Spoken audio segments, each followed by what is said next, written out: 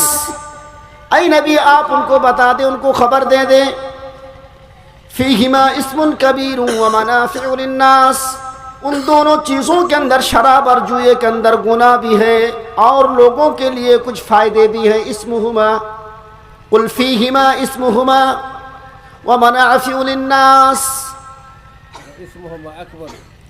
ومنافع للناس، شراب اور جوئے کے اندر فائدہ بھی ہے، شراب اور جوئے کے اندر گناہ بھی ہے اور لوگوں کے لیے کچھ فائدے بھی، ومنافع للناس، لیکن لوگوں کے اندر جو فائدہ اگر نقصان کی بات کہی گئی، قرآن نے اس چیز کو آگے کلیئر کر دیا، وَإِثْمُهُمَا أَكْبَرُ مِن نَّفْعِهِمَا۔ اے لوگو، اے نبی آپ لوگوں کو اس بات کا بھی اعلان کر دیں، اس بات کو بھی بتا دیں کہ شراب اور جوئے کے اندر جتنے فائدے اس سے زیادہ کہ اس کے نقصانات ہیں، اس سے زیادہ اس کے بڑے گناہ پائے جاتے ہیں۔ وَإِثْمُهُمَا أَكْبَرُ مِن نَّفْعِهِمَا۔ میرے دوست اور بزرگوں، پتہ یہ چلا کہ شریعت کسی بھی ایسی چیز کو اور لینے سے منع کر دیتی ہے جس چیز کے اندر شرعی حیثیت کے اعتبار سے محمد کی نظر میں، اللہ کی نظر میں جس چیز میں زیادہ نقصان ہے اس چیز کو اپنانے سے اسلام منع کرتا ہے۔ ہاں ہو سکتا ہے کہ تھوڑی دیر کے لیے بدن کے اندر چستی آ جائے، پھرتی آ جائے، سرور آ جائے، تھوڑی دیر کے لیے ہمیں لطف آ جائے، مزہ آ جائے، لیکن قرآن نے اس بات کا اعلان کیا کہ جوئے اور شراب کے اندر جتنا فائدہ نہیں اس سے زیادہ کئی نقصان ہے۔ اسی لیے تو قرآن نے اس بات کا اعلان کر دیا نبی کے ذریعے سے، وَإِثْمُهُمَا أَكْبَرُ مِن نَّفْعِهِمَا۔ اے نبی آپ لوگوں کے سامنے اس بات کا اعلان بھی کر دیں، ہو سکتا ہے کہ تھوڑی دیر کے لیے جوئے کے اندر فائدہ حاصل ہو جائے، ہو سکتا ہے کہ تھوڑی دیر کے لیے شراب پینے سے انسان کو فائدہ حاصل ہو جائے، ہو سکتا ہے کہ انسان شراب پینے کے بعد تھوڑی دیر کے لیے مست ہو جائے، تھوڑی دیر کے لیے اس کے بدن کے اندر چستی آ جائے، تھوڑی دیر ایک لمحہ، ایک سیکنڈ، ایک گھڑی کے لیے اس کے اندر پھرتی آ جائے، وہ انسان پھرتیلا اپنے آپ کو محسوس کرے، لیکن نہیں، یہ نہیں ہو سکتا۔ آپ اس بات کا بھی اعلان کر دیجئے کہ شراب اور جوئے کے اندر جتنا بڑا فائدہ ہے اس فائدے کے مقابلے میں ان دونوں چیزوں کے اندر نقصانات زیادہ پائے جاتے ہیں۔ پتہ یہ چلا کہ شراب اور جوئے کے اندر فائدے سے اس کے بڑے زیادہ نقصان ہیں، اس لیے اللہ کے نبی کے ذریعے سے پوری دنیا کی انسانیت کو اس بات کا اعلان کروا دیا گیا کہ آپ بتا دیں کہ شراب اور جوئے کے اندر فائدے سے اس کے زیادہ نقصانات پائے جاتے ہیں، اس لیے شراب نہیں پینا ہے۔ کیا ہوا؟ یسألونک عن الخمر والمیسر قل فیہما اسم کبیر ومنافع للناس واسمہما اکبر من نفعہما۔ میرے دوست اور بزرگوں، اللہ تعالیٰ نے، اللہ رب العالمین جو ہے انسانی مزاج کو بہت ہی اچھی طریقے سے جانتا ہے۔ اب تک یہ آیت نازل ہو گئی، اللہ کے رسول کے ذریعے سے بتا دی گئی بات کہ نہیں ایسا ایسا ہے، شراب اور جوئے کے اندر فائدہ ہے، نقصان بھی ہے اور لوگوں کے لیے کچھ فائدے بھی ہیں، لیکن کلیئر کر دیا کہ اس کے فائدے کے مقابلے میں اس کے نقصان زیادہ ہے۔ لیکن اس سے کیا پتہ چلا کہ شراب حرام ہو گئی؟ نہیں، ابھی تک شراب واضح طور پر حرام نہیں کی گئی تھی، حرمت کی آیت نازل نہیں ہوئی تھی، بس اشارہ کیا گیا تھا، کیونکہ عمر فاروق رضی اللہ تعالی عنہ کی یہ مرضی تھی کہ شراب کے بارے میں واضح طور پر آیت نازل ہو، واضح طور پر آیت نازل ہو۔ یہ آیت جب نازل ہوئی عمر فاروق کو سنا گیا۔ آپ تفسیر قرطبی، تفسیر ابن کثیر کا مطالعہ کریں، آپ کو پتہ چلے گا کہ عمر فاروق کے سامنے جب یہ آیت پڑھی گئی تو عمر فاروق نے کہا کہ نہ، اور اس سے واضح آیت ہونی چاہیے تاکہ لوگوں کے اندر جو بھی تھوڑی سی غلط فہمی، جو بھی تھوڑی سی برائی پائی جا رہی ہے شراب کی وجہ سے، وہ چیز ختم ہو جائے۔ پھر جو ہے اللہ تعالیٰ نے جب نماز پڑھتے تھے لوگ، اللہ کے رسول صلی اللہ علیہ وسلم کے صحابی تھے، وہ نماز پڑھتے تھے، شراب بھی پیتے تھے، لیکن شراب جب پیتے تھے لوگ تو شراب پینے کے بعد جب نماز کے قریب چلے جاتے تھے، مسجد میں جاتے تھے، تو ان کو پتہ نہیں چلتا تھا وہ نماز میں کیا کہہ رہے ہیں نہیں کہہ رہے ہیں۔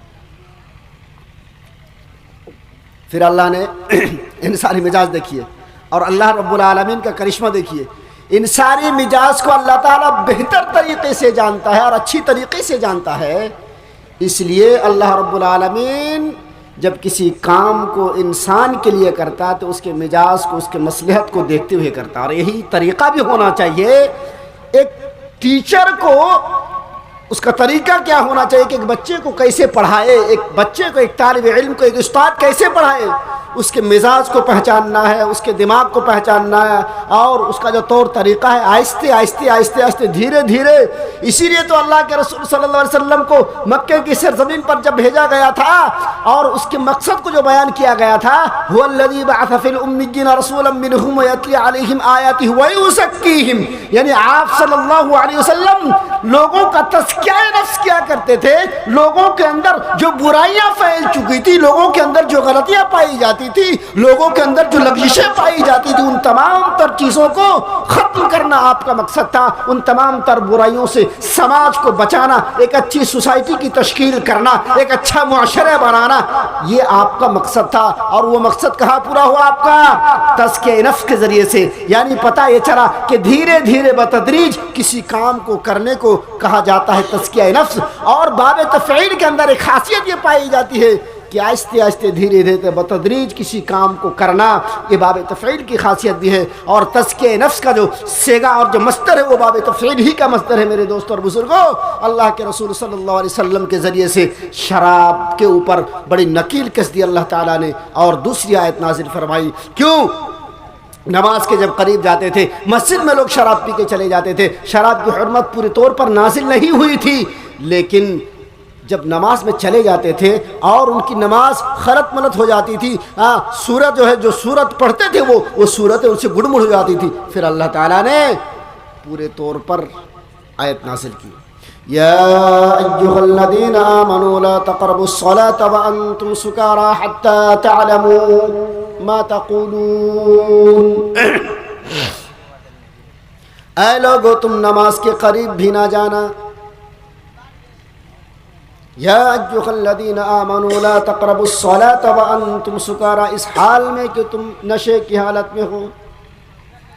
حتی تعلموا ما تقولون، یہاں تک کہ تم اس بات کو سمجھ نہ لو، جان نہ لو. تم نماز میں جس بات کو کہہ رہے ہو، یا نماز میں جو سورت تمہاری زبان سے نکل رہی ہے، جس سورت کی تلاوت تم نماز کی حالت میں کرتے ہو، نماز قائم کر چکے ہو، پڑھ رہے ہو، سینے میں ہاتھ باندھے ہوئے ہو، تمہاری زبان سے کون کون سی دعائیں نکل رہی ہیں، کیا کیا تم اپنی زبان سے نکل رہے ہو، کون کون سی سورت تم پڑھ رہے ہو، اس چیز کو جب تک تم صحیح طریقے سے سمجھ نہ لو، تم نماز کے قریب نہ جانا. میرے دوستوں اور بزرگوں، پتہ یہ چلا کہ اللہ رب العالمین نے یہ نہیں کہا کہ یا ایھا الذین آمنوا لا تقوموا بالصلاۃ، تم نماز کو قائم نہ کرو. اللہ نے یہ نہیں کہا، بلکہ یہ کہا کہ تم نماز کے قریب بھی نہ جاؤ. یعنی مسجد کے اندر جانے ہی سے منع کیا جا رہا ہے کہ مسلمانوں، تم شراب پینے کے بعد جب تم کو نشہ آ جائے تو نشے کی حالت میں تم مسجد کے اندر نہ جانا. نماز تو قائم کرنے کی بات الگ ہے، نماز قائم کرنے کی بات تو دور کی ہے، درکنار کی بات ہے. تم نماز کے مسجد کے نماز کے قریب ہی نہ جانا. میرے دوستوں اور بزرگوں، اس طرح یہ آیت اس پس منظر میں آیت نازل ہوئی کیونکہ تفسیر ابن کثیر کے مطالعے سے ہمیں بہت طرح کی بات پتہ چلتی ہے. عبد الرحمن ابن عوف، ایک انصاری صحابی عبد الرحمن ابن عوف، یہ آیت مدینے کے اندر نازل ہوئی. اور میں آپ کو بتاتا چلوں، مکہ کی سرزمین میں اللہ کے رسول صلی اللہ علیہ وسلم کو نبوت ملنے کے بعد 13 سالہ زندگی آپ نے گزاری. پھر مشرکین مکہ کے ظلم و ستم کی وجہ سے، ان کے ظلم و ستم کے پہاڑ توڑے جانے کی وجہ سے، ان کے ظلم کی شدتوں کی وجہ سے آپ کو مدینے کی طرف ہجرت کرنا پڑا تھا. وہ مسئلہ الگ ہے، لیکن 13 سالہ زندگی آپ نے مکے کی سرزمین کے اوپر گزاری. وہاں پہ آپ کی جو آیتیں نازل ہوئی، جو صورتیں نازل ہوئی، وہاں پہ ہولناکیوں کے بارے میں، قیامت کی ہولناکیوں کے بارے میں، وہاں پہ اللہ رب العالمین نے لوگوں کو وعیدیں سنائی، دھمکیاں دی، شرک و بت پرستی سے منع کیا، رسالت کو ماننے سے انکار کرنے سے، جو لوگ نہیں مانتے تھے اس کو اقرار کرنے کا حکم دیا. اللہ رب العالمین اپنی وحدانیت کی دعوت دینے کے لیے کہا، اپنی فردانیت کی بات کرنے کا آدیش دیا، اپنی حقانیت کی بات کرنے کا آدیش دیا. لیکن یہ تمام تر احکامات کی آیتیں جو نازل ہوئی مدینے کی سرزمین زمین میں نازل ہوئی۔ اللہ کے رسول صلی اللہ علیہ وسلم مدینے میں جب چلے گئے ہجرت کر کے، وہاں پہ تمام طرح کی آیتیں نازل ہوئیں۔ کون طرح کی آیت، کس طرح کی آیتیں؟ احکامات کے بارے میں جتنی بھی آیتیں نازل ہوئیں وہ آیتیں مدینے میں نازل ہوئی۔ شراب کے بارے میں جو آیتیں نازل ہوئیں، شراب کی حرمت کے بارے میں جو آیتیں نازل ہوئیں، وہ تمام کی تمام آیتیں مدینے کے اندر نازل ہوئی۔ یہ آیت بھی مدینے کے اندر ہے۔ عبد الرحمن ابن عوف ایک صحابی ہیں جنہوں نے کچھ لوگوں کو دعوت دی۔ دعوت دینے کے بعد دعوت میں لوگ کھانا کھاتے ہیں، پیتے ہیں۔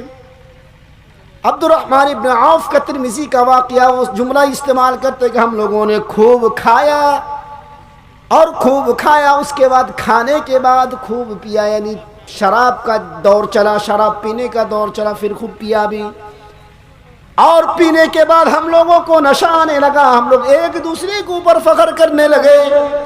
اس کے بعد کیا ہوتا ہے کہ نماز کا وقت آ جاتا ہے۔ نماز کا وقت آتا ہے تو ایک صحابی کو امام بنا دیا جاتا ہے کہ آپ نماز پڑھائیں۔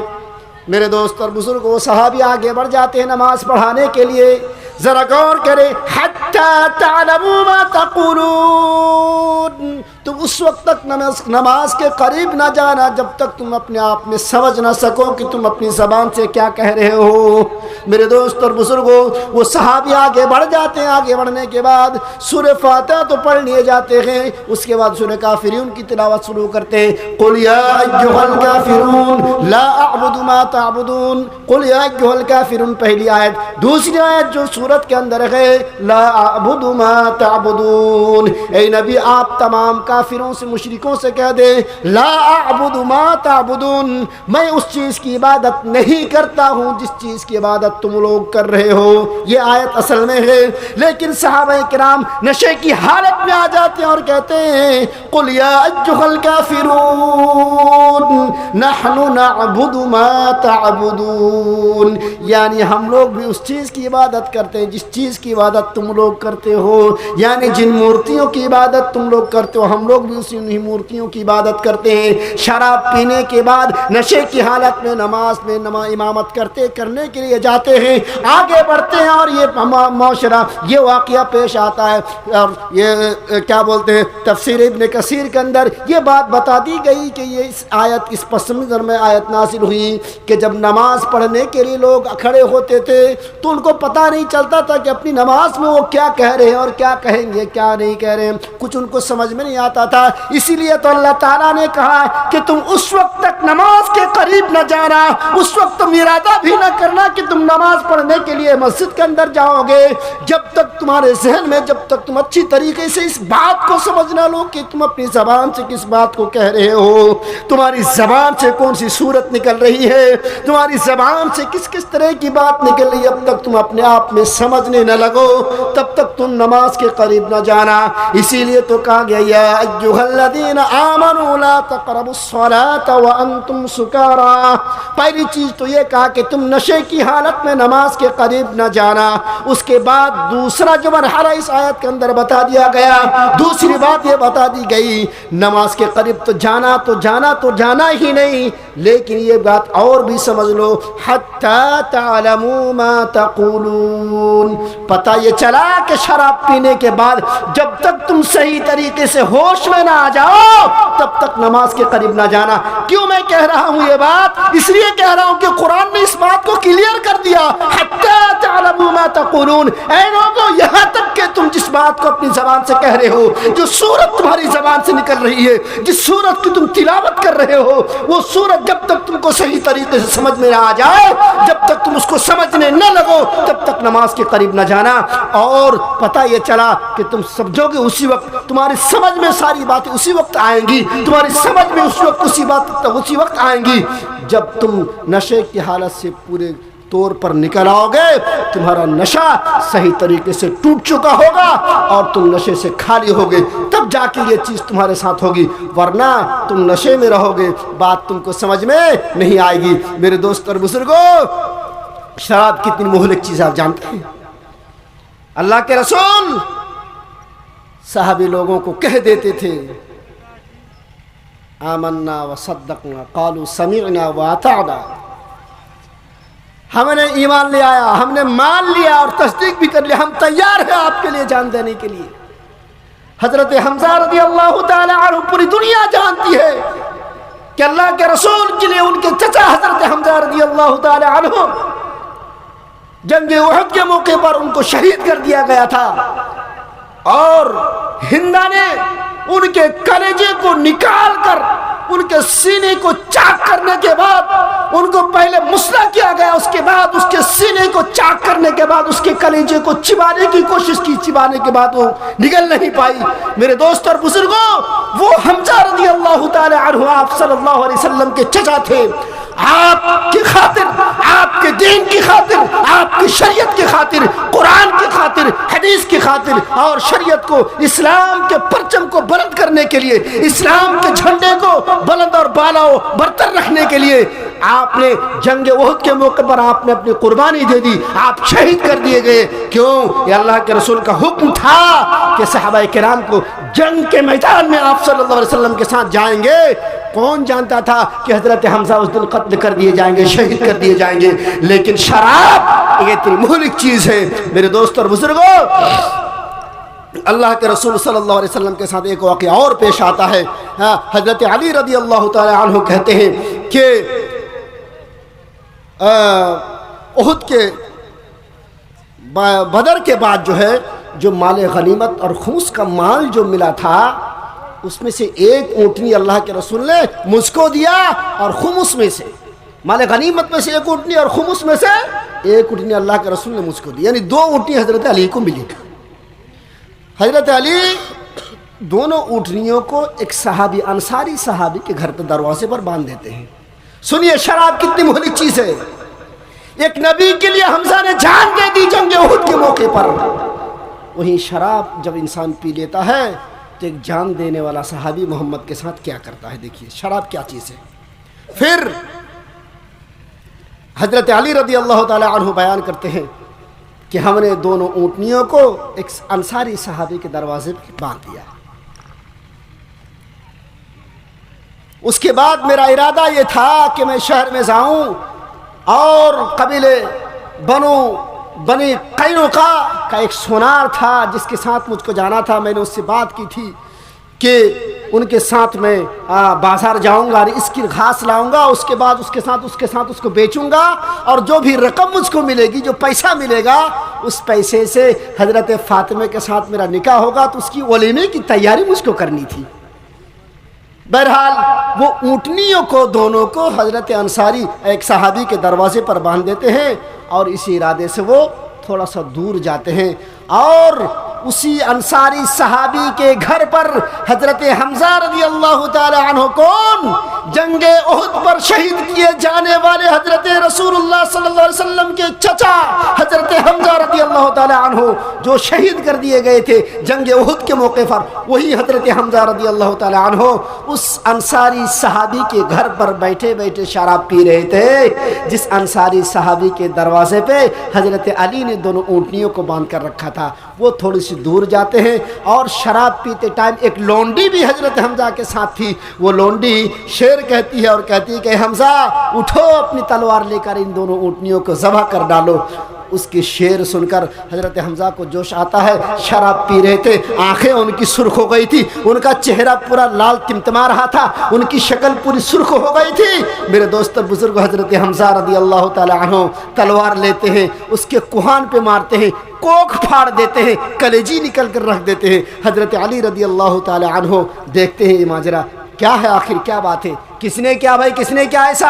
حضرت حمزہ نے کیا۔ اللہ کے رسول صلی اللہ علیہ وسلم کے پاس دوڑ کر جاتے ہیں کہ اللہ کے رسول، مجھ کو آپ نے مال غنیمت سے ایک اونٹنی دی، ایک خمس میں سے دیا، دو اونٹنیاں مجھ کو ملی، میں نے ایک صحابی کے دروازے پر باندھا، اس صحابی کے گھر پر بیٹھے بیٹھے حمزہ شراب پی رہے تھے، باندی نے ان کو بھڑکایا، ایک لونڈی نے بھڑکایا، بھڑکانے کے بعد وہ تلوار لیتے ہیں، میری دونوں اونٹنیوں کا قتل کر دیا، انہوں نے کوکھ پھاڑ دی، کلیجی نکل لیا، کوہان کو کاٹ دیا۔ اللہ کے رسول حضرت زید بن حارثہ اللہ کے رسول صلی اللہ علیہ وسلم کے ساتھ آتے ہیں، حضرت علی بھی آتے ہیں، اللہ کے رسول بھی آتے ہیں۔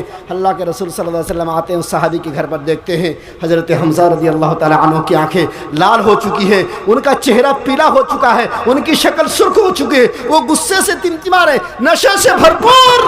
میرے دوست اور بزرگوں، اللہ کے رسول صلی اللہ علیہ وسلم نے کہا حمزہ یہ کیا کیا تم نے؟ اللہ حضرت حمزہ رضی اللہ تعالی عنہ نے، مسلم شریف کا واقعہ ہے، کتاب العقیمہ والاشربہ اٹھا کر دیکھیں آپ، مسلم شریف کے اندر یہ جملہ بھی موجود ہے حضرت حمزہ کا۔ اللہ کے رسول کو غصے میں آ کر جواب دیا تھا حضرت حمزہ نے، حل انتم الا عبید لآبائی، اے محمد کیا تم میرے باپ و آبا و اجداد کے غلام نہیں ہو؟ آج تم مجھے بات کر رہے ہو میرے سامنے، آج تم میرے سامنے بات کرنے کی کوشش کر رہے ہو، کیا تم میرے باپ دادا کے غلام نہیں ہو؟ ایک نبی جس نبی کے لیے کبھی جان دے دیا حضرت حمزہ نے، لیکن وہی صحابی جب شراب پی لیتے ہیں، شراب پینے کے بعد اپنی عقل اپنا ہوش گوا بیٹھتے ہیں۔ میرے دوست اور بزرگوں، اللہ کے رسول صلی اللہ علیہ وسلم کو بھی کیا کہہ ڈالا؟ حل انتم عبید حل انتم الا عبید لآبائی۔ یہ مسلم شریف کا جملہ میں آپ کو بتایا جا رہا ہوں۔ حضرت حمزہ نے کہا تھا کہ اے محمد کیا تم میرے بابا و اجداد کے غلام نہیں ہو؟ میرے دوست اور بزرگوں، پتہ یہ چلا کہ اللہ کے رسول صلی اللہ علیہ وسلم کو بھی صحابی نے نشے میں آ کر نشانے میں لیا، ورنہ قرآن کے اندر تو اللہ کے رسول صلی اللہ علیہ وسلم کے بارے میں جو بات بتائی گئی کہ اے صحابیوں، اے لوگوں، اپنے نبی کے اوپر اپنی آواز کو بلند مت کرنا۔ میں آپ کو کیا بتاؤں؟ اور یہی شراب، جس شراب کی وجہ سے آج پتہ نہیں معاشرے کے اندر کس کس طرح کی برائیاں پائی جاتی ہیں، ہمارا آپ سوچ بھی نہیں سکتے ہیں، ہمارا آپ تصور بھی نہیں کر سکتے ہیں۔ میرے دوست اور بزرگوں، آج ہمیں اور آپ کو سوچنے کی ضرورت ہے کہ ہمارا سماج کیسا بن چکا ہے، ہماری سوسائٹی کیسی بن چکی ہے۔ آج یہ شراب کے ذریعے سے شیطان ہمیں ورغلاتا ہے، اور شراب ہی کی وجہ سے شیطان ہمیں برائی کرنے پر آمادہ کرتا ہے۔ حالانکہ یہ کوئی ضروری نہیں میرے دوست اور بزرگ، جو انسان شرابی وہی برائی کرتا ہے، یہ الگ مسئلہ ہے، لیکن شیطان انسان کو شراب پلانے کے چکر میں رہتا ہے اور آپس میں دشمنی اور بغض عداوت کرانے کے چکر میں رہتا ہے۔ یہ بات قرآن کا بھی ہے، یہی بات وید کی بھی ہے۔ ہریت سوپیتا سویدھینت درمدا سونا سورایم، رگ وید منڈل نمبر 8 سکت نمبر 12 منتر نمبر 2۔ ہریتسو، ہردے کے اندر، پیٹ کے اندر، دل کے اندر، پیتا سو پینے والے کے، یدھینتے جنگ کرتی ہے، یدھ کرتی ہے، لڑائی کرتی ہے۔ ہریتسو پیتا سویدھینتے درمدا سونا سورایام، درمد کے معنی دشٹ خراب، سورایام کے معنی شراب، درمدا سونا سورایام۔ جب کوئی انسان شراب پی لیتا تو شراب اس کے پیٹ کے اندر جا کر، ہردے کے اندر جا کر دشٹتا کرنے پر مجبور کرتی ہے شراب۔ میرے دوست اور بزرگوں، رگ وید کا جملہ میں آپ کو بتا کے جا رہا ہوں کہ رگ وید اس بات کا اعلان کر رہا ہے کہ انسان جب شراب پی لیتا ہے تو شراب پینے کے بعد انسان دشٹتا کرنے پر مجبور ہو جاتا ہے، انسان برائی کرنے پر مجبور ہو جاتا ہے۔ انسان شراب جو انسان کو مجبور کر دیتی ہے کہ انسان برائی کر بیٹھتا ہے۔ انسان جب شراب پی لیتا ہے تو اس کو سمجھ میں نہیں آتا کہ یہ میری ماں ہے، میری بیٹی ہے، یہ میری بہن ہے، اس کو سمجھ میں نہیں آتا کہ میرا باپ یا میرا بھائی یا میرا چھوٹا لڑکا یا میرا بڑا بھائی ہے، سمجھ میں نہیں آتا کہ میں کس کے سامنے کون سی بات بولوں، مجھے کس کے سامنے کون سی بات کرنی ہے، کس طریقے سے بات کرنی ہے، اس کو کچھ پتہ نہیں رہتا۔ کیونکہ سائنس یہ کہتی ہے کہ جب کوئی انسان شراب پی لیتا ہے تو سائنس کے مطابق میں آپ کو بتاتا چلوں کہ سائنس یہ کہتی ہے کہ جب کوئی انسان شراب پی لیتا ہے تو شراب پینے کی وجہ سے جب تک اس کو نشہ رہتا ہے تب تک اس کا ہوتا کیا کہ اس کا دماغ ٹھکانے نہیں رہتا۔ کیوں کہ شراب پی لینے کے بعد انسان کا بھیجا کئی گھنٹوں تک، 4 سے 5 گھنٹوں تک شراب کی وجہ سے، شراب کی گرمی کی وجہ سے اس کے دماغ کا بھیجا تھر تھر تر تر کانپتا رہتا، اس کا بھیجا اپنی جگہ پر استھر نہیں رہتا۔ جب کسی انسان کا بھیجا ہی خراب ہو جائے گا، بھیجا ہی کانپنا شروع کر دے گا تو انسان کا مزاج کہاں سے درست ہوگا؟ میرے دوست اور بزرگوں، اس لیے آپ نے دیکھا ہو کہ جب کوئی شرابی انسان سڑک کے اوپر چلتا ہے تو چلنے میں آپ نے دیکھا ہو کبھی ادھر وہ جھکتا ہے، کبھی ادھر جھکتا ہے، کبھی آگے جھکتا ہے، کبھی پیچھے جھکتا ہے۔ اس کا دماغی توازن بیکار ہو جاتا ہے، گڑبڑا جاتا ہے، اس کا جو باڈی اسٹرکچر ہے وہ گڑبڑا جاتا ہے، اس کا جو باڈی کا بیلنس سے وہ گڑبڑا جاتا ہے، کیونکہ کسی انسان کا دماغ کا اگر بیلنس گڑبڑا جائے گا تو انسان زمین پر صحیح طریقے سے کھڑا نہیں رہ سکتا۔ اسی لیے میں آپ کو بتا رہا ہوں کہ رگ وید کے اندر بھی اس بات کا ہمیں ثبوت ملتا ہے کہ لوگوں جب انسان شراب پی لیتا ہے تو شراب جب انسان کے پیٹ کے اندر چلی جاتی ہے، شراب جب کسی انسان کے ہردے میں چلی جاتی ہے تو انسان کو برائی کرنے پر مجبور کرتی ہے۔ شراب ہریت پیتا سدھینت درمدا سونا سورایا۔ ارے نوجوانوں، تم اٹھو، غور کرو کہ تم کس جہاں پہ جا رہے ہو۔ آج قرآن اس بات کا اعلان کر رہا ہے کہ لوگوں تمہیں شراب نہیں پینا ہے۔ آج وید اس بات کی گواہی دے رہے ہیں کہ لوگوں تمہیں شراب نہیں پینا ہے، مگر اس مٹی سے ہمیں اس بات کا ثبوت ملتا ہے کہ شراب بہت بڑی مہلک چیز ہے، پاپی چیز ہے، خراب چیز ہے، بری چیز ہے، اس لیے تمہیں شراب کے کنارے نہیں جانا ہے۔ مسلمانوں، تمہیں شراب سے بچنا ہے۔ میں اپنے نوجوان بھائیوں سے کہنا چاہتا ہوں کہ نوجوان بھائیوں، تمہیں اپنے آپ کو ہلاک ہونے سے بچنا ہے، تمہیں اپنے آپ کو بربادی سے بچانا ہے۔ اگر تم یہ چاہتے ہو کہ ہم اپنی نسل کو سدھار کر رہیں گے، اگر تم یہ چاہتے ہو کہ ہم اپنے سماج کو اچھا بنائیں گے، اگر تمہاری یہ سوچ ہے کہ ہماری سوسائٹی اچھی بنے، اگر تم یہ چاہتے ہو کہ ہمارا ایک اچھا معاشرہ تشکیل میں آئے، اس کے لیے ضروری ہے کہ تم شراب جیسی مہلک چیز سے پرہیز کرو۔ اور نوجوانوں، ہم تمہیں خاص طور سے پیغام دے کے جا رہے ہیں اور تمہارے سامنے یہ چیلنج کر کے جا رہے ہیں، گویا کہ تمہارے سامنے بہت بڑے بڑے چیلنجز ہیں۔ ہمارا سماج کا نوجوان، ہمارے سماج کے نوجوان اگر ان چیلنجز کے سامنا کرنے کے لیے تیار نہیں ہوں گے تو ہمارا سماج کبھی آگے نہیں بڑھ سکتا، ہمارے سماج کو کبھی کامیابی نہیں مل سکتی، ہمارے سماج کبھی اچھا نہیں ہو سکتا، ہماری سوسائٹی کبھی بہتر نہیں ہو سکتی۔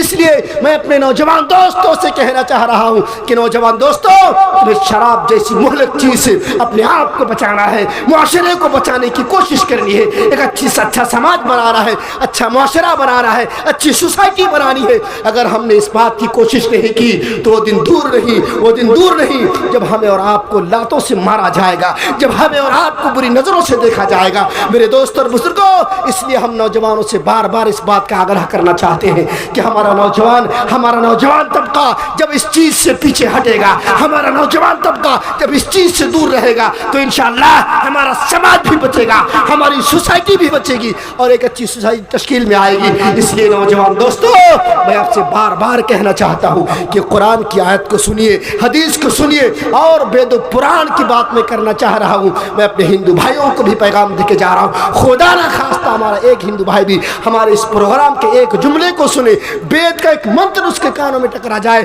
تو اس کا حق میں سمجھتا ہوں کہ ادا ہو جائے گا، کیونکہ رگ وید ایک ایسی کتاب ہے، میں سمجھتا ہوں کہ رگ وید کے اندر شاید ہی کوئی ایسی چیز ہے جس چیز کے بارے میں رگ وید اس بات کی گواہی نہ دیتی ہو، جس بات کی گواہی ہمیں قرآن کے اندر مل جاتی ہے، شاید ہی کوئی ایسی چیز ہوگی جو رگ وید کے اندر موجود نہیں ہے۔ میرے دوستوں اور بزرگوں، اس لیے میں آپ کو بتا رہا ہوں کیونکہ ہم نے رگ وید کا مطالعہ کیا، آپ رگ وید کے اندر آپ روزے کے بارے میں دیکھ لیں، زکوٰۃ کے بارے میں دیکھ لیں، حج کے بارے میں دیکھ لیں، آپ جنت، جہنم، سود، شراب، پردہ اور پریوار نیوجن، کون سی ایسی چیز ہے جو اسلام کے اندر قرآن نے جس چیز کا آدیش دیا ہو اور رگ وید کے اندر نہ پایا جاتا ہو۔ میرے دوستوں اور بزرگوں، رگ وید کا مطالعہ کرنے سے اسے پتہ چلتا ہے کہ ہو سکتا ہے کہ وید بھی آسمانی کتابیں ہو۔ آج لوگ یہ دعویٰ کر سکتے ہیں، آج لوگ یہ دعویٰ کرتے ہیں کہ نہیں ایسا ہو ہی نہیں سکتا ہے کہ رگ وید آکاشیہ پستک ہو ہی نہیں سکتی، لیکن مطالعہ آپ کریں، مطالعہ کرنے کے بعد آپ کو ایسا پتہ چلتا ہے کبھی کبھی مجھ کو کہ ارے بھائی اتنی اچھی باتیں نبی صلی اللہ علیہ وسلم کے بارے میں، بھوشیوانیاں، ویدوں کے اندر شراب کی مناہی، ویدوں کے اندر جوا کی مناہی، ویدوں کے اندر سودی لین دین سے دور، ویدوں کے اندر زکوٰۃ کی بات، ویدوں کے اندر حج کی بات، ویدوں کے اندر خانہ کعبہ کی بات بتا دی گئی ہے، تمام تر چیزوں کو سامنے رکھ دیا گیا ہے۔ اس لیے میں کہہ رہا ہوں یہ کھلے طور پر ہمارے علماء نے بھی اس بات کا اعلان کیا ہے کہ کسی بھی انسان کو کھلے طور پر ڈائریکٹ اس بات کا اعلان نہیں کر دینا چاہیے کہ وید آکاشیہ پستک ہو ہی نہیں سکتی ہے، لیکن اس بات کا بھی آپ بھروسہ نہ کریں کہ وید آکاشیہ پستک ہی ہے، ایسا نہیں کہہ سکتے ہیں، اس کو بیچ میں رکھیے۔ ہاں، جو باتیں یکسانیت کے طور پر ملتی ہے ان باتوں کو آپ لے لیں، جو باتیں سملرٹیز کے طور پر ملتی ہے ان باتوں کو آپ عکس کر لیں۔ اس لیے میں آپ کا ایک جملہ بول کے جا رہا ہوں، there are very similarities between Islam and Hinduism. اسلام اور ہندوازم کے درمیان بہت طرح چیزیں ایسی ہیں جن چیزوں کے اندر ایکسانیت پائی جاتی ہے۔ میرے دوست اور بزرگوں، میں آخری چیز میں آپ کے سامنے رکھنا چاہ رہا ہوں کہ شراب، وید نے کیا کہا کہ شراب جب انسان کے اندر، پیٹ کے اندر جاتا ہے تو انسان کو دشٹتا، برائی کرنے پر مجبور کر دیتی ہے شراب۔ قرآن نے بھی اس بات کا اعلان کیا ہے، اعوذ باللہ من الشیطان الرجیم، انما یرید الشیطان ان یوقع بینکم العداوۃ والبغضاء فی الخمر والمیسر ویصدکم عن ذکر اللہ۔ شیطان یہ چاہتا ہے کہ تمہیں شراب پلائے، شیطان یہ چاہتا ہے کہ تمہیں جوا کھلائے اور تمہارے دونوں بھائیوں کے درمیان آپس میں دشمنی، عداوت اور بغض پیدا کرے اور اللہ کے راستے سے تمہیں روکے، نماز سے روکے، زکوٰۃ سے روکے، اللہ کے تذکرے سے روکے، حج سے روکے۔ میرے دوست اور بزرگوں، قرآن نے جس بات کا اعلان کیا کہ شیطان تمہیں شراب پلا کر آپس میں دونوں بھائیوں کے بیچ دشمنی کرانا چاہتا ہے، وید نے بھی اس بات کی گواہی کر دی کہ شیطان، جب انسان شراب پیتا ہے تو انسان برائی کرنے پر مجبور ہو جاتا ہے۔ اس لیے میرے دوست اور بزرگوں، اللہ رب العالمین نے آخر میں یہ آیت بھی نازل کر دی، اور یہ آیت بھی عمر فاروق کو ہڑبڑی ہو گئی، مجھے موقع نہیں ملا۔ بہرحال ایک آدھ گھنٹہ یا پونے گھنٹے کا ٹائم میرے لیے شاید فکس تھا، ٹائم آ گیا ہے۔ میں سوچ رہا تھا کہ کچھ دل کھول کے میں بات کروں گا شراب کے بارے میں اور اصلاحی معاشرے کے بارے میں اور طرح کی باتیں۔ آج جو شادی بیاہ کے موقع پر ڈی جے، آلات موسیقی کا استعمال، لڑکیوں اور لڑکیوں کا ڈانس کرنا اور یہ شراب پینا، دونوں مست ہو کر مگن ہو جانا، ارے کہاں کی شریعت ہے نوجوانوں؟ میں تمہارے لیے آیا ہوں آج اسلامی معاشرے کے بارے میں بولنے کے لیے، پوری تیاری کے ساتھ میں آیا تھا۔ آج میں تمہیں پیغام دے کے جاتا کہ آلات موسیقی شریعت اسلامیہ کے اندر حرام ہے، اس کا کوئی ثبوت ہمیں نہیں ملتا۔ آلات موسیقی کا استعمال شیطانی کام ہے میرے دوستوں اور بزرگوں۔ نوجوانوں، تم کہتے ہو کہ ڈھول کے بارے میں کہاں کچھ کہا، گانے کے بارے میں کہاں کچھ کہا، میوزک کے بارے میں کہاں کچھ کہا۔ ارے سنو تو صحیح، آؤ تو صحیح، تم پیغام تو سنو قرآن کا، تم پیغام تو سنو حدیث کا، تم پیغام تو سنو سائنس کا کہ ڈھول اور تاشے سے ہارٹ میں کیا اثر پڑتا ہے، ڈھول اور تاشے سے شرک کے بارے میں شریعت کیا کہتی ہے، آلات موسیقی کے بارے میں قرآن کیا کہتا ہے۔ آج میں تم کو بتا کے جاتا اور تمہارے سامنے دل کھول کر تمہیں پیغام دے کے جاتا، لیکن مجبوری یہ ہے کہ ہمارے مقرر آ چکے ہیں، ٹائم وقت جو ہے مختصر سا شاید مجھ کو دیا گیا تھا، ایک آدھ گھنٹے کا، مجھ کو پتہ بھی نہیں تھا۔ ہم نے بات پوری وسیع طریقے سے کھول دی۔ میں چاہ رہا تھا کہ کچھ بات میں آپ سے اور کروں، ابھی دو چار منتر شراب کے بارے میں اور بہے، نوجوانوں کے بارے میں، قرآن کی آیتیں پڑھی رہی، حدیثیں بہت طرح کی تھی۔ میرے دوست اور بزرگوں، اللہ رب العالمین کی جو دوسری آیت نازل ہوئی، عمر فاروق کے سامنے رکھی گئی آیت، عمر فاروق نے کہا میرا دل چاہتا کہ اور واضح طریقے سے اس کی آیت نازل ہو۔ آخر میں اللہ رب العالمین نے وہ والی آیت نازل فرمائی، سورہ مائدہ کی آیت نمبر شاید کہ 90-91، یا ایھا الذین آمنوا انما الخمر والمیسر والانصاب والازلام رجس من عمل الشیطان فاجتنبوہ لعلکم تفلحون۔ جب اجتناب والا لفظ استعمال اللہ رب العالمین نے کہا، بڑی تفصیل ہے، انما الخمر والمیسر والانصاب والازلام، یہ چار لفظی میں شاید گھنٹہ گزر جائے، کوئی ٹھیک نہیں، میں آگے بڑھنا نہیں چاہتا ہوں۔ جب اجتناب کا لفظ والی آیت عمر فاروق کے سامنے آئی، عمر فاروق نے کہا انتہینا انتہینا انتہینا، ہم رک گئے، ہم کامیاب ہو گئے، ہم باز آ گئے، ہم باز آ گئے۔ وہ خوش ہو گئے کہ میں جس طریقے سے چاہتا تھا کہ شراب کی حرمت ایسے نازل ہو، ایسے نازل ہو گئی۔ میرے دوست اور بزرگوں، اللہ کے رسول صلی اللہ علیہ وسلم نے ایک حدیث میں آپ کو سناتا چلوں، وید کی بات ہو گئی، قرآن کی بات ہوئی، حدیث کا بھی میں حق ادا کر دینا چاہتا ہوں کہ کیسے ہو سکتا ہے کہ وید و قرآن کی بات ہو جائے، قرآن کے بعد حدیث کا نمبر آتا ہے اور حدیث کا تذکرہ نہ ہو۔ میرے دوست اور بزرگوں، جب کوئی انسان شراب پی لیتا ہے تو شراب پی لینے کے بعد 40 دن تک اس کی نماز قبول نہیں ہوتی۔ عن عبد الله بن عمر رضي الله عنه قال قال رسول الله صلى الله عليه وسلم من شرب الخمر لم يقبل الله له صلاة 40 صباحا۔ عبداللہ ابن عمر رضی اللہ تعالی عنہ سے مروی، وہ کہتے ہیں کہ اللہ کے رسول صلی اللہ علیہ وسلم نے فرمایا، جب کوئی انسان شراب پی لیتا ہے تو 40 دنوں تک اس کی نماز قبول نہیں ہوتی۔ لم يقبل الله له صلاة 40 صباحا فإن تاب تاب الله عليه۔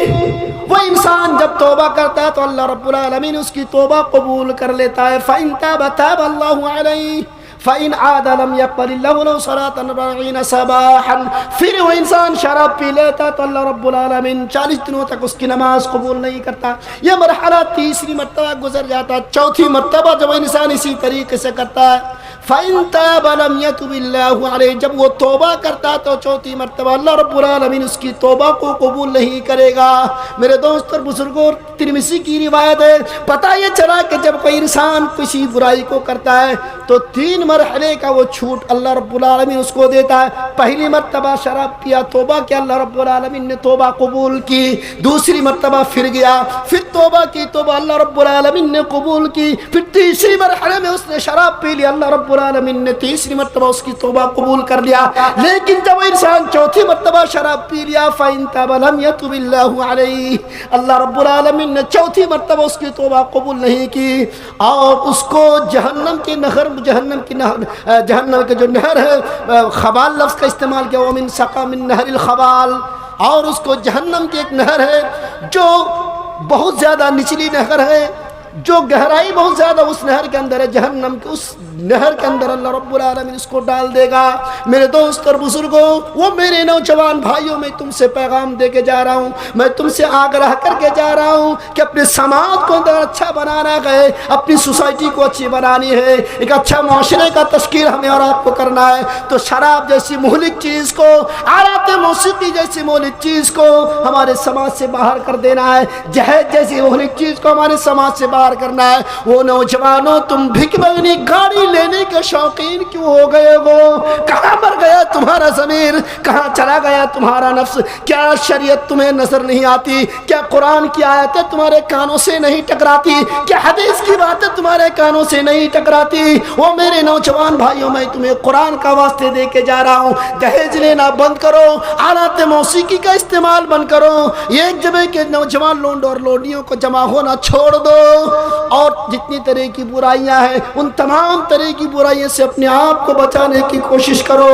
اگر ہم جیسے نوجوان ان تمام تر برائیوں کی طرف دھیان نہ دیں گے اور ہم جیسے نوجوان ان تمام برائیوں سے بچنے کی کوشش نہیں کریں گے، جس قوم کا نوجوان مر چکا ہے وہ پوری قوم مر چکی ہے، جس قوم کی نوجوان جماعت ختم ہو گئی ہے وہ قوم مر چکی ہے، اور جس قوم کا نوجوان طبقہ جاگا ہوا ہے وہ قوم زندہ مانی جاتی ہے۔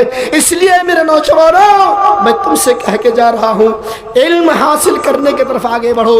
میرے دوست اور بزرگوں، یہ تمام طرح کی برائیاں سماج کے اندر تھی، میں مانتا ہوں، لیکن اللہ رب العالمین نے اگر پہلی آیت نازل کی تھی اللہ کے رسول صلی اللہ علیہ وسلم کے اوپر، تو شراب کے بارے میں نہیں، سود کے بارے میں نہیں، اور زناکاری کے بارے میں نہیں۔ ہم اپنے شہر سوادی بھائیوں سے خاص طور سے کہہ رہا ہوں اور عام طور پر تمام مسلمانوں سے کہہ رہا ہوں کہ ہو سکتا ہے کہ لوگوں کے اندر عقیدے کا بگاڑ تھا، رسالت کا انکار تھا، لڑکیوں کے پیدا ہوتے ہی زندہ درگور کر دیا جاتا تھا، تمام طرح کی برائیاں پائی جاتی تھی، لیکن میرے نوجوانوں، میرے شیر سوادی نوجوانوں، سن لو، میں تم کو پیغام دے کے جا رہا ہوں، تمام طرح کی برائیاں سماج کے اندر پائی جاتی تھی، میں مانتا ہوں اس بات کو، پوری دنیا مانتی ہے، لیکن سب سے پہلی آیت اگر نازل ہوئی تھی تو وہ لفظ تھا اقرا۔ علماء کرام بیٹھے ہیں، تم پوچھ سکتے اس کو میرے نوجوانوں، اس لفظ کا معنی ہے پڑھو، اس لفظ کا معنی ہے پڑھو۔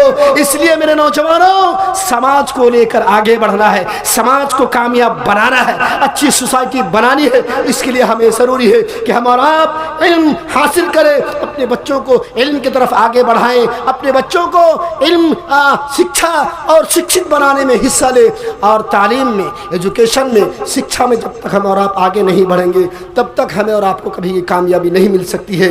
ہم اور آپ آخر میں اللہ رب العالمین سے یہی دعا کرتے کہ اللہ العالمین ہم شیخ آبادیوں کے دل میں علم کی محبت کو بھر دے، ہم شیخ آبادیوں کو علم کی اہمیت اور اس کی افادیت اور اس کی فضیلت کو سمجھا دے۔ یہ بات ہمارے شیخ آبادی بھائیوں کو سمجھ میں آ جائے۔ یا اللہ العالمین، ہم تجھ سے بار بار یہ دعا کرتے ہیں کہ علم ایک ایسی چیز ہے جس کے بنا کبھی بھی کوئی انسان کسی بھی لائن میں، کسی بھی جگہ پر کامیاب اس کو نہیں ہو سکتا۔ اگر آپ کامیابی و کامرانی چاہتے ہیں تو تمام چیزوں سے بچتے ہوئے علم حاصل کرنے میں رغبت لے، علم حاصل کرنے میں آگے بڑھیں، اپنے بال بچوں کو علم حاصل کرنے میں آگے بڑھائیں۔ آپ چاہے اسکول میں پڑھائیں، مدرسے میں پڑھائیں، وہ آپ کی مرضی ہے، لیکن مسلمان ہونے کے ناطے کم سے کم حلال اور حرام کی تمیز آپ کی اولاد کو ہو، آپ کے بچے کو ہو۔ آخر میں اللہ رب العالمین سے دعا ہے کہ الہ العالمین جو بھی باتیں اصلاح معاشرے کے بارے میں رکھی گئی ہے ان تمام تر باتوں کو سننے اور کہنے سے زیادہ عمل کرنے کی توفیق عطا فرما، آمین۔ وآخر دعوانا ان الحمد للہ رب العالمین، السلام علیکم ورحمۃ اللہ وبرکاتہ۔